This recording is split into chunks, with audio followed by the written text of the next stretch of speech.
it's so interesting. And if I could convince even just one person to get into Formula One, that would make me so happy. I'm obsessed with Formula One and I love talking about it, and I love talking about it with girls specifically. I mean, boys as well, but I just think there's something so special about how the girls are getting into Formula One, and it makes me so excited when somebody new in my life tells me that they are now a Formula One fan, and then we just like go off, and it just brings me so much joy to talk about. So I thought, why not sit down and have a yap about Formula One? So this video is for the girls specifically, and the purpose of this video is to, one, kind of give you a rundown and explain all the important things you need to know about Formula One if you want to kind of jump into the sport, and two, to convince you to become obsessed with Formula One. It's really not that hard to fall in love with it. I just think that there's a few key things you need to know so that you can understand why we love it so much and why people get so obsessed. And I think that it can be a bit like, not gatekeepy, but a bit like inaccessible if you don't know anyone that's in F1, or it's just a bit hard to jump in and start, you know what I mean? Usually, like for me, it took a few years to like really fall in love with the sport, and I just want to make it more accessible. And for so long I did not talk about Formula One online because I felt like I didn't know enough. And I think, you know, as a woman loving the sport and also feeling like I don't know enough, I got very self-conscious or like a bit afraid that if I say something and it's not 100% right, there'll be all these people or like boys and men in the comments telling me that like I'm wrong. Do you know what I mean? And so the fear of making a mistake or like embarrassing myself made me not want to talk about it, to the point that when I went to the Australian Grand Prix this year, I filmed the Oscar Piastri moment where he spun out and was on the grass. I filmed the whole thing. I don't know, it was just like a stroke of luck. And then I was too scared to put the video on my Instagram, so I gave it to my boyfriend, and now it has almost 500,000 views. And it's like, I mean, it's whatever. But I just kind of wish that I felt like I had the right to put it on my own Instagram and I didn't feel silly for doing that. So I decided that I'm going to start talking about Formula One because I love it and it's all I want to talk about all the time. So why not have a yap about it on here? This video is going to be more of a cozy chat. We're just going to have a conversation about it. It's not like a breakdown of everything. I'm just going to kind of tell you what I think as if you were my bestie and we were just talking about it. First of all, if you don't know what Formula One is, it is car racing. It is the pinnacle of motorsport, if you will. The reason that we love Formula One is, well, because of the racing, but also because of the competitiveness, the drama, the teams, the drivers. There's so much spice in like what's going on behind the scenes, and the more you know about what's going on behind the scenes, the more interesting it is to watch the races.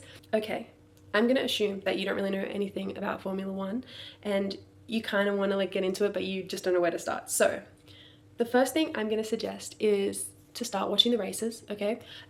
We're currently on summer break, so there's a couple of weeks until they come back to racing. So it's a good time to, you know, learn some things behind the scenes. So while you can't watch races, you could go back and watch previous races, but what I think would be more valuable is to follow some F1 accounts. There's so many great ones. And personally, I would follow a mix between the drivers, the teams, some people that talk about it educationally and give you like kind of like info about it, and then also some meme accounts because the jokes is kind of what we live for. Secondly, watch the races and listen to the commentary. That really helps a lot. Note though that some of the commentators are a little bit biased, and also sometimes they make mistakes. They're only human, so you know, you'll kind of get your confidence as you go, but they definitely have some great insider tips. Bernie is the best. She is, oh, I love it when they talk to her on the commentary or in the pre-race or post-race interviews and stuff like that. She just knows her stuff and she's just so, she's amazing. And I love seeing women that are great representing the sport, you know what I mean? Some basics to Formula One. There are 10 teams and each team has 2 drivers. Usually there is an A driver and a B driver, or like a experienced kind of like a number 1 and a number 2. And you know, the number 1 is better than the number 2, and they kind of work as a team sometimes to help the number 1, or like to help each other, you know what I mean? So sometimes the driver number 2 is just there like to get points, but they know that their hierarchy is behind the other driver. With the 20 drivers and the 10 teams, there is 2 competitions that happen every season. Basically the whole point of Formula One.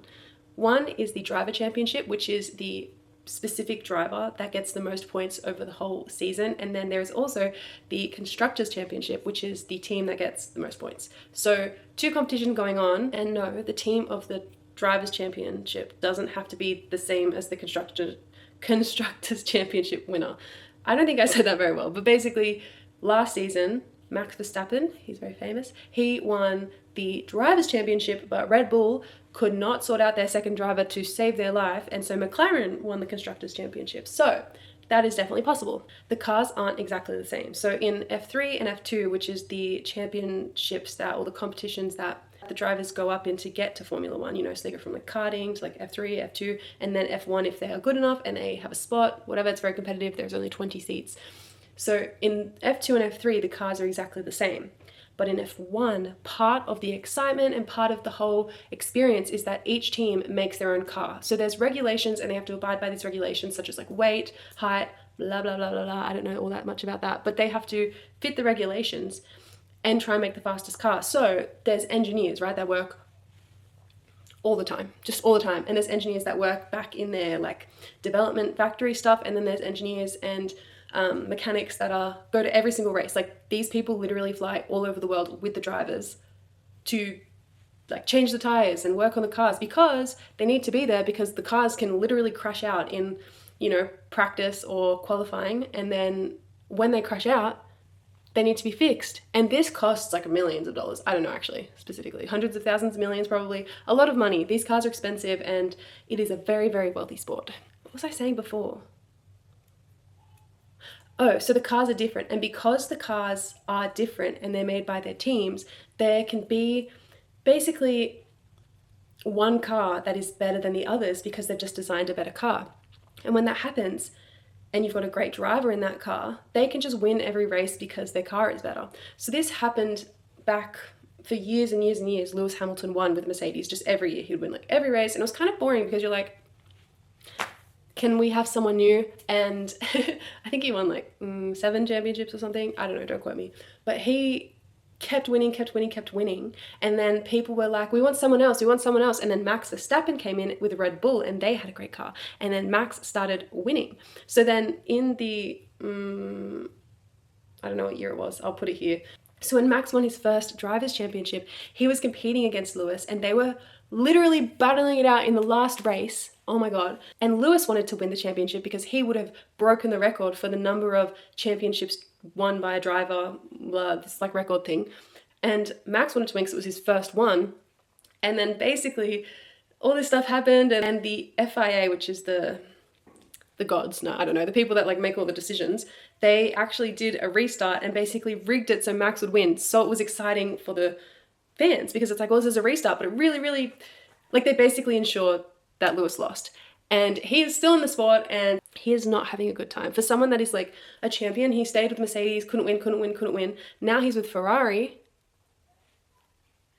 And Ferrari is questionable. They should be good, but they're just not, things aren't working. Do you know what I mean? So a lot of the time there is this car dominance and driver dominance and it's kind of boring. But recently they have changed up the regulations and the regulations are also changing for next year, but it's kind of for the last couple years really evened out the playing field.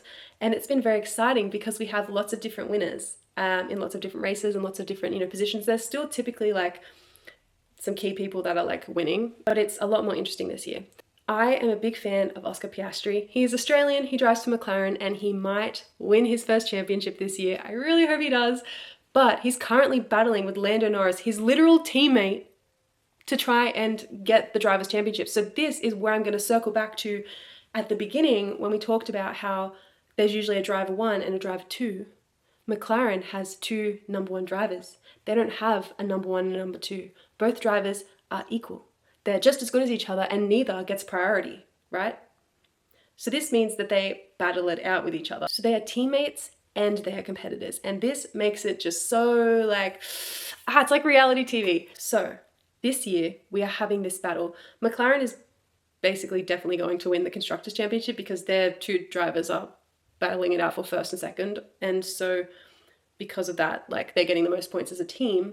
But it's making the season so exciting, especially if you're rooting for somebody. Like I'm rooting for Oscar, but it's like we don't know who is going to win because, you know, Oscar is in the lead, but only by like 9 points, I think.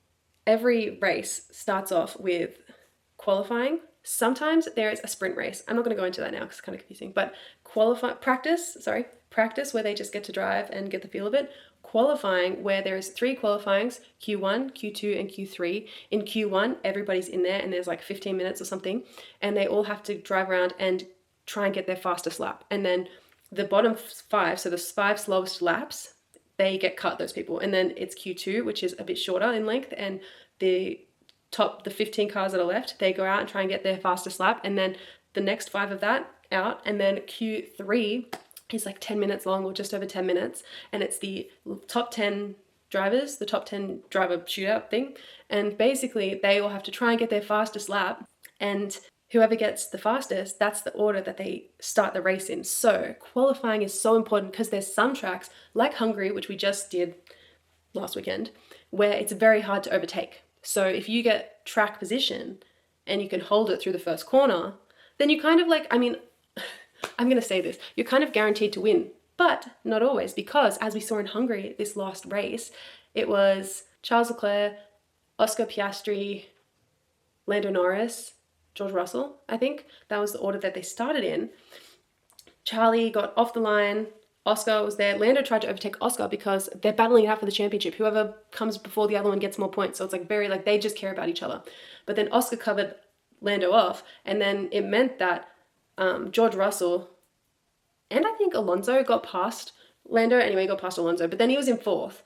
And it was like, well, he's totally bungled his race. But by stroke of luck, he had to stay out because of George Russell's strategy to change tyres. And they're like, oh, we kind of have to keep you out because they couldn't double stack the McLarens, and the one that's at the front gets priority in the pit lane. So, you know, it sort of seemed like it wasn't working for Lando. But then all of a sudden, he kind of managed his tyres, and he got to stay out and do a 1 stop and not a 2 stop. And because you lose so much time in the pits, it meant that even though Oscar overtook Charles and got to Lando, he couldn't overtake because it's a hard track to overtake. So again, track position really helped.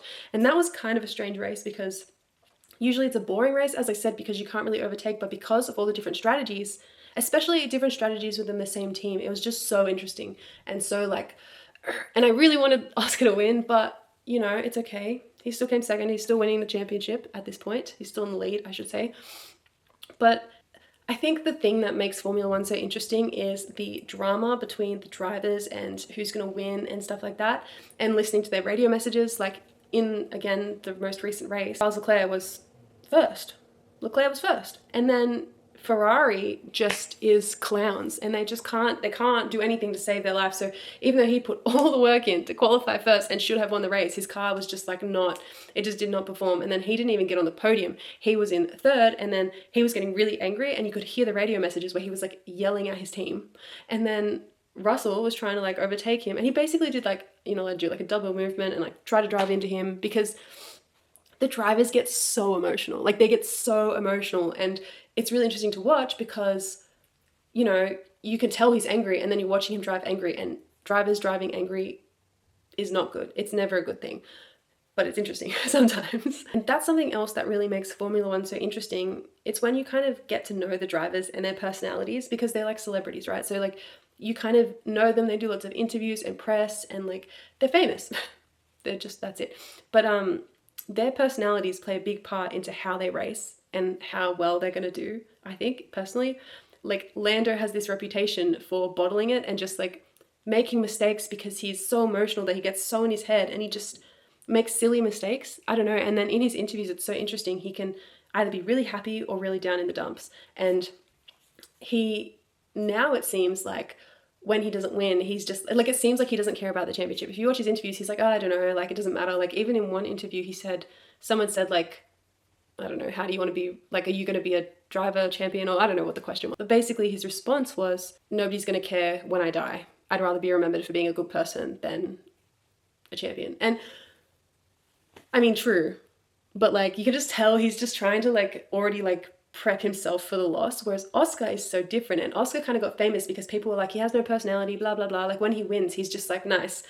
That's just kind of like a typical Aussie, like there's 2 types of Aussies, you know, or a couple types, but he's just very typical, like chill, you know, like he's just such a driving nerd, and I love it. He's not like a party boy. He's not anything like that. He's not showy. He's just like a regular guy from Melbourne who's just like driving in his car and just driving it really good. And he kind of like comes out of nowhere, but because he can manage his emotions generally, every so often we've seen him slip, you know, he seems more consistent than Lando. So it's really interesting to watch how it plays out and to sort of see like how the drivers handle it. Like in Oscar's interviews, he's usually talking about how, you know, like even though things didn't go his way, he doesn't get too down about it. He's like still thinks he's like a good driver, and he's just optimistic, and I think he doesn't like let the emotions get to his head, which would just be so overwhelming as a driver. So it's so interesting, and if I could convince even just one person to get into Formula One, that would make me so happy.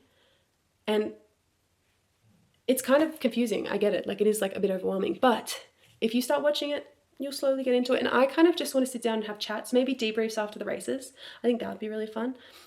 And just chat about it for the girls, because like I said, I think it's really hard to get over that like fear of, or like imposter syndrome almost. You know, I don't need to know everything about Formula One to love it.